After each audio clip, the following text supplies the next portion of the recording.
você que amou e se deleitou com os Starks, com os Lannisters, com os Baratheon lá de Game of Thrones, ou leu as Crônicas de Gelo e Fogo, pra você, amante feroz de Guerra e Paz do Tolstói, e pra você, assim, tipo eu, que também leu os Buddenbrook Famílias, a saga de uma família. Você conhece a família Terra Cambará? Especialmente pra você que gosta de grandes sagas, eu te convido pra conhecer essa série do Érico Veríssimo, O Tempo e o Vento. O primeiro volume aqui é O Continente. A história ela foi feita em 3 livros, que se chamam O Continente, O Retrato e O Arquipélago.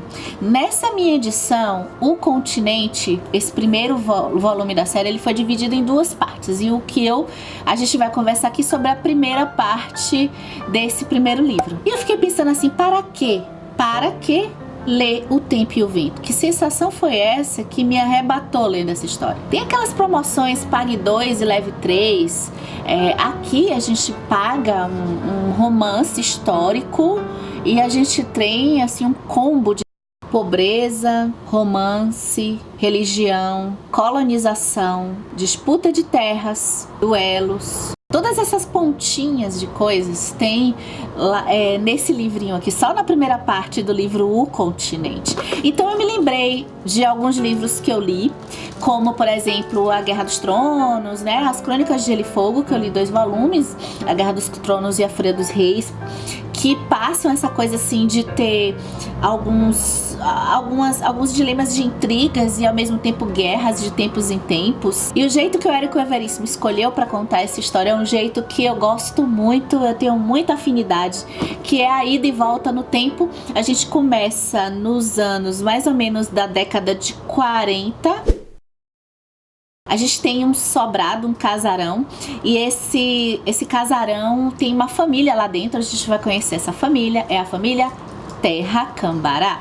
Ela tá sob pressão porque existe um grupo, que é o grupo dos federalistas ou maragatos, que estão tentando invadir a casa. E a gente tem uma senhorinha que se chama Bibiana. Nessa noite está ventando muito e a Bibiana vai indo e voltando no tempo, se lembrando desde a geração dos avós dela, Os Miseráveis do Victor Hugo. Eu acho que pouco se fala de um personagem que eu amo de paixão, que se chama o Bispo de Digne. E ele é demais nessa história, e mais uma história que conversa com o continente do Érico Veríssimo, porque quando a gente volta lá na história da Bibiana, a gente vai conhecer esse povoado dessa região do Rio Grande do Sul, que ainda está ainda se formando. O que acontece com essa região? Ele não tem dono ainda, né? Os portugueses ainda não estão invadindo, né, todo o território aí que hoje é o Brasil. Nessa área do Rio Grande do Sul, que não é o Rio Grande do Sul, estado do Rio Grande do Sul, né? A gente tem aí espanhóis e portugueses disputando ainda as terras, não tá nada demarcado direito. Tem o pessoal também da área do Uruguai aí lutando por essas terras. E os índios, muitos índios que vivem ali estão desolados. O que acontece? Existem aquela coisa da catequização de jesuítas que vêm para cá, para o Brasil, para catequizar os índios, para educar os índios. E aí a gente vai poder ir para o nosso primeiro ponto de discussão desse livro, bem no comecinho ainda, na história, que vai ser a história do Pedro, o avô da Bibiana. E que nesse povoado, né, esses padres e jesuítas que são colocados aqui como pessoas sempre boas, que vieram para realmente, né, no final das contas, o conflito nessas terras é tamanho que os índios e alguns outros povos que vieram ali, vão se instalando ali, eles ficam desolados. Tem os bandeirantes que chegam para saquear os lugares, estuprar as mulheres. Não, o governo não atua ali como proteção das pessoas, né? E todos estão querendo explorar e dizer que a terra é deles, então é guerra o tempo inteiro. A presença dos jesuítas realmente acaba, em certos momentos, assim, na maioria das vezes, trazendo uma legitimidade ali naquele grupo, né? Eles vão aprender as coisas do Ocidente, as coisas europeias e a religião católica, cristã ali. E aí um lado meu, que eu acho que já leu assim algumas coisas, especialmente de literaturas africanas e afro-brasileiras nesse nosso projeto, tem um olhar assim, aquele olhar bem antagônico, né? Assim como nessa situação eu vejo que eles acabam de certa forma protegendo esse povo. Por um outro lado, eu fico com muita pena, porque é uma disseminação cultural. Quando se acaba com a cultura de um povo, fica muito mais fácil conquistar eles e submetê-los. E infelizmente, acaba que os jesuítas aqui, né, a gente vai acompanhar 2 padres que ajudam nesse sentido, ajudam e vão trazer a cultura, a língua portuguesa para esses índios e para essas pessoas. Até que eles vão ajudar a socorrer uma mulher que foi vítima desses bandeirantes que estupraram ela, e ela tá para ter neném. O neném é o Pedro. No parto ela não sobrevive, e esses 2 padres adotam o Pedro, vão criar o Pedro, que é praticamente índio. E assim, ele vai ser criado já na visão cristã. Mas o Pedro é um menino super especial, porque ele tem um olhar sobre a religiosidade que, apesar de ser educado pelos 2 padres, totalmente nessa cultura aí nova desse povoado aí, perto da região aí de Santa Fé, ele que é chamado continente, né? Estão chamando esse lugar aí também de continente. Ele apresenta um certo misticismo. É como se dentro dele florescesse resquícios do sagrado da religião indígena. Então ele está sempre associando as coisas que acontecem com ele na visão cristã e numa visão um pouco profética, e se incomoda os dois padres, assim, de certa forma, mas não no sentido assim, de ter raiva do menino e nada do tipo, mas assim, percebendo o quanto que, para a visão deles, né, lá do Ocidente de religião, aquilo não é aceitável. E já faz a história me lembrar muito Os Miseráveis, porque esses padres são padres que têm pensamentos interessantes, fazem reflexões interessantes, mas as reflexões do Pedro, com a inocência dele já como criança, são espetaculares. Dona Bibiana já tem pai.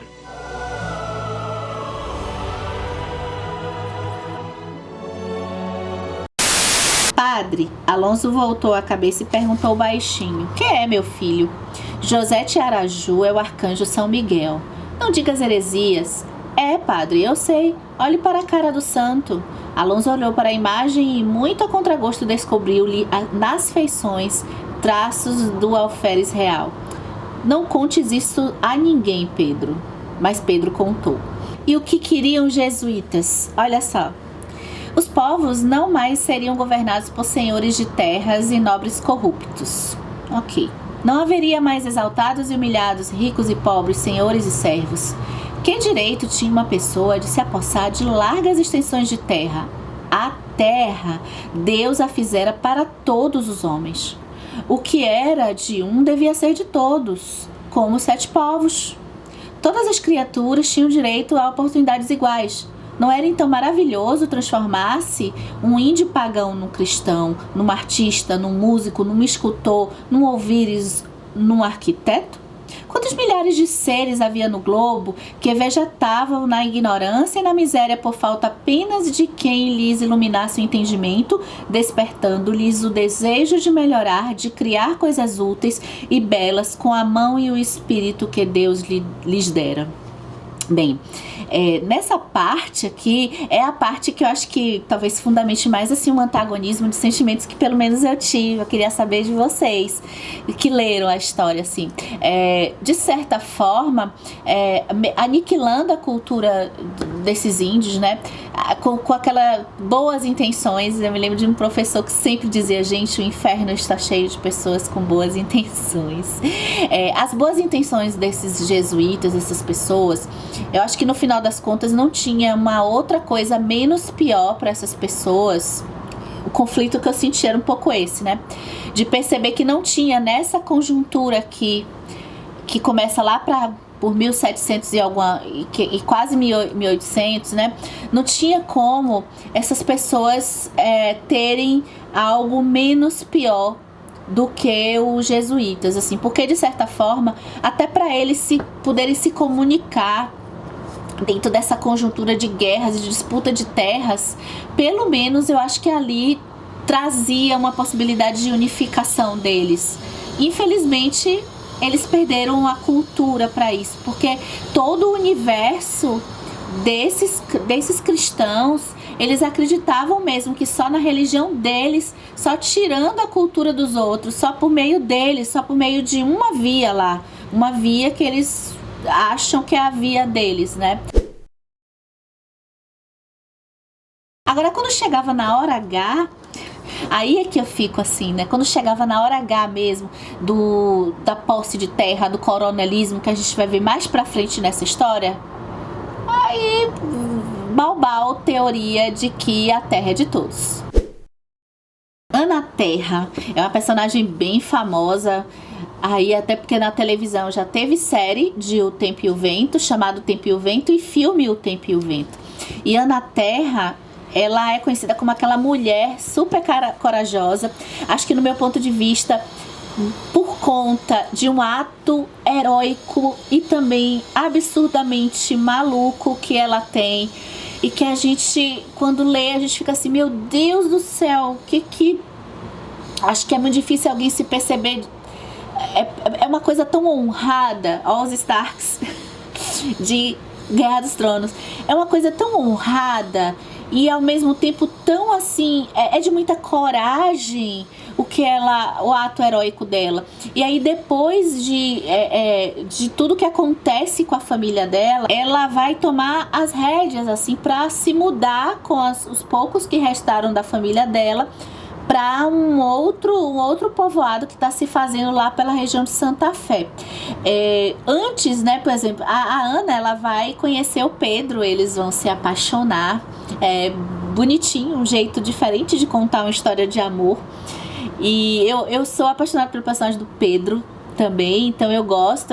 A família da Ana Terra acaba acolhendo o rapaz, porque tá tendo guerras, o tempo todo vai ser guerras e paz aqui nessa história, então acho que é por isso que as pessoas falam muito que aqui é o nosso Guerra e Paz. A Ana Terra vai ter um ofício muito bonito, eu acho. Ela vai ser parteira, ela vai ajudar nos partos de crianças, e aí a história vai andar um pouquinho mais rápido pra gente. Ela vai ter um filho que vai se chamar Pedro também, e esse filho dela vai ter uma filha que vai se chamar Bibiana, que é a senhorinha que tá lá no sobrado, lá presa na Revolução lá federalista. Vou mostrar o que acontece. Você bate na cara de um homem. De toda parte desse livro fabuloso, a parte mais esplêndida de todas é a parte que entra um certo Capitão Rodrigo, que foi o marido da Bibiana, a senhorinha lá que está se lembrando de como ela conheceu o Capitão Rodrigo. Nesse povoado de Santa Fé, a gente já tem agora uma coisa mais organizada, vou botar aqui um pouquinho mais desenvolvida. As pessoas têm terras, temos a família Amaral como coronel aí dominando, né, mandando nesse povoado. E o Capitão Rodrigo, ele chega assim nitidamente como alguém, um ponto fora da curva, alguém que não foi condicionado, né, nesse povoado a aceitar as coisas do jeito que elas funcionam ali. O povoado parece as pessoas assim mais pacatas, as pessoas que não já passaram por guerras, inclusive até o Pedro, filho da Ana Terra, foi para uma guerra, e uma dessas guerras que acontece sempre entre portugueses e espanhóis, né, que eles chamam aqui de castelhanos. E essas guerras que vão acontecer acontecendo também vão mexendo com as pessoas de um modo de que quando elas voltam, termina a guerra, elas não perturbam as coisas ali naquele povoado. Então, eles aceitam a família Amaral mandar em tudo, a convivência entre eles é super pacífica. E o Capitão Rodrigo, ele é um cara que ele ama, ele já foi para muitas guerras, ele ama essa coisa de discutir as coisas, de fazer perguntas e de questionar porque que as coisas funcionam daquele jeito. O comportamento dele é um pouco mais ativo, ele gosta de fazer piada, de fazer brincadeiras, e as brincadeiras às vezes ofendem, né? Então, quando ele chega ali, a gente já sente pelos diálogos, ele é muito engraçado, e a gente já sente que ele realmente, as pessoas ficam dizendo, olha, poxa, deixa eu te dar um conselho, vai embora daqui, aqui as pessoas não estão com vontade de ficar brigando, não gostam de ficar brincando, provocando os outros, e ele fica, quanto mais ele vê que aquilo ali é um povoado diferente, assim, ele fica, poxa, mas agora é que eu quero ficar, ele não quer fazer nada que mandem ele fazer. Ele já faz amizade com o filho do Pedro, irmão da Bibiana, de cara quando chega, e ele acaba conhecendo a Bibiana, e de cara ele tem um insta-love pela Bibiana, uma moça super, assim, correta, e que tem até muitos pretendentes para casar, mas ela não quer nenhum, né? Ela tem um apego muito grande com a avó, que é a Ana Terra. É como se ela fosse muito parecida, assim, com a avó em algumas coisas. Agora, na prática, no livro, eu não senti muito ela parecida com a avó em termos desse pulso, dessa força, não. Pelo contrário, eu achei, apesar de ter muito assim, ela falou isso igual como a avó falaria, mas na prática eu achei ela muito submissa até. E aí o Capitão Rodrigo vai ficando, porque ele quer sondar, porque se ele tá de olho numa moça nesse povoado, ele não pode transar com a moça e pronto, não é assim que funciona, e ele fica assim, não, então, se for pra ter ela, eu vou ficar aqui, eu não vou mais pra guerra, e eu vou me casar. Capitão Rodrigo, ele tem um espírito livre, ele não tem, assim, a religião cristã, então, as melhores partes do livro, na minha opinião, ele conversando com um padre chamado Padre Lara, que tenta convencer o tempo todo ele para ser, e já que ele vai ficar na cidade, ele tem que se adequar aos padrões, ao comportamento da cidade e à vida cristã da cidade. A cidade é cheia de rituais, assim, tem aquela coisa dos domingos ir pra missa, tem algumas procissões, tem alguns eventos, assim, tipo dia de finados para se fazer. Capitão Rodrigo não é diferente, ele não se adequa muito a essas coisas, não. Então são as melhores partes, como o Capitão Rodrigo também representa eu acho que uma coisa assim fora da caixinha, muitas vezes causa problemas, mas ele, até porque ele gosta dessa coisa ele tem um espírito livre, então o espírito livre é aquela coisa dos nossos desejos e da nossa razão. Se a gente vai muito para os nossos desejos, vai ter uma hora que vai dar ruim, mas ao mesmo tempo ele foge daquela coisa dogmática, ele não aceita assim uma repressão, ele vai ter que aceitar de certa forma porque ele quer, né, ter a família dele, constituir a família dele, ele botou na cabeça que ele quer se assentar. Mas de certa forma ele não consegue, e ele vai resistir, assim, ele nunca vai ceder a demonstrar uma fé que ele não tem. Ele é muito verdadeiro por conta disso, por isso que eu acho que ele é um personagem apaixonante. Ele não esconde os sentimentos, e acho que por isso que às vezes ele ofende as pessoas, e até nas piores situações, inclusive o momento melhor do livro inteiro, que na pior das situações, nas situações que o Rodrigo pode estar num momento de quase morte, praticamente morto, ele tem a chance de se converter ao reino dos céus, mas ele diz, não, eu não vou converter, porque senão eu vou ser desonesto.